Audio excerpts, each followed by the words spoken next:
Hi everyone, in front of me I've got a VIVO T2 Pro and let me share with you how to check for the software updates on this device.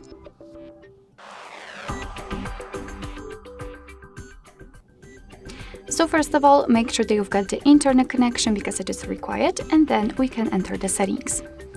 Now in this general section, I would say we have to scroll down to find system update. Let's tap on it.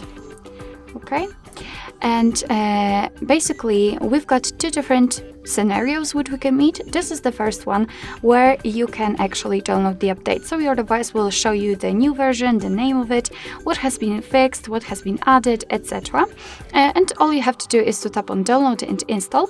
And the second scenario is that when you're up to date, your device will of course inform you about that.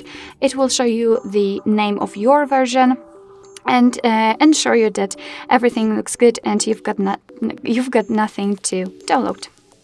Alright, so that will be all. Thank you so much for watching. I hope that this video was helpful, and if it was, please hit the subscribe button and leave the thumbs up.